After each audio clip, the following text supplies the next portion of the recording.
Good afternoon, guys. Today we are going to see the classification of rotten fruits versus fresh fruits, and for this we are going to use the TensorFlow library and we are going to run it in Google Colab. Here you can see I am running the TensorFlow. I'm importing the TensorFlow module and CV2 module.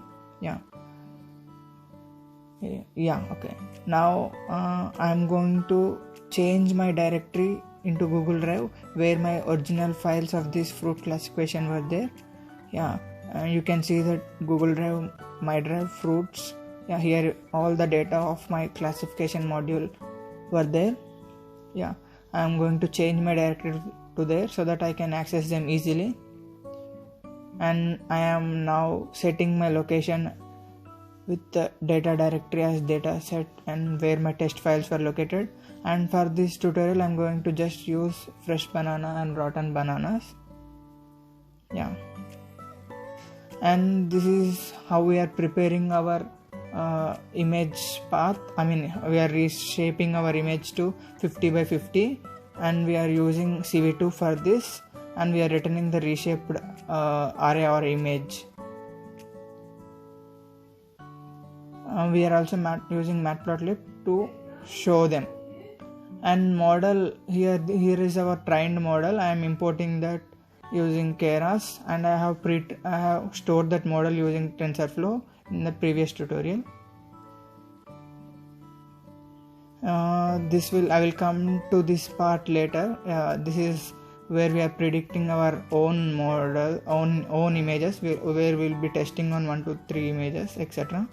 I will show this later. First I will complete this.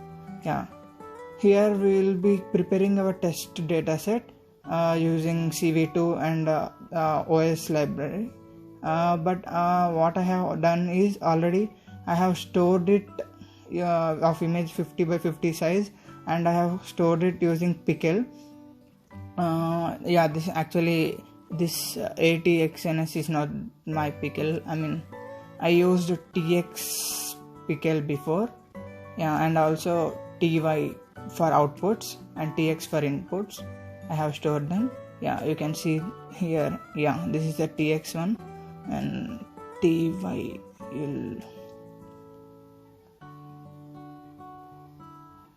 this is the TY Pickle. I have stored them and I have loaded them because they will take some time. Using Pickle I have loaded them. This whole thing I have used to store them, but I am calling them using Pickle. And I am normalizing it using x by 25 to 55. Let's test our test results how are there using model. We got 98% accuracy. It's good news for us. Now I will show you the each single example testing. Actually our OT banana, rotten banana, is one of the example I have in my files. I have downloaded it from Google. I will show you the picture of that. This is the rotten banana I have downloaded from Google. We will test it. If it is fresh, it will say it as a fresh one, or else rotten. You can see it predicted as a rotten image, as that means it predicted correctly. We will test with another example. Now we will test with my home example, which was the real world example I used from my home. I took the photo of a banana from my home and I am using it here. Let's see what it is.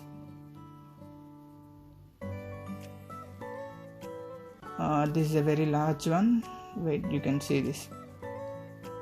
This is a bunch of bananas, but no, not a problem. It will predict whether it is a fresh or not. I think it's a fresh by seeing that, by the human eyes. Let's see what it predicts. It predicted as fresh. It predicted correctly. That means our model is working fine. Let's test with another example, that is home 2. This one is the rotten one actually. But it's a very slight rotten thing. See, we can see it from the picture. Actually it's a large one. We can't zoom it out. in this, but let's see it where it was spoiled. Left or right, left. Okay, it's not here, but you can see the image will be in that manner. That means we need to move towards the right. Yeah, let's move towards the right. Yeah, there it is. We will go. No, it's not that. Yeah, we got it. Now we will go down and we can see, yeah, that's the rotten thing. You can see it's very small, but it's rotten. So it predicted correctly with a nice accuracy and example. And that's the end of the tutorial. And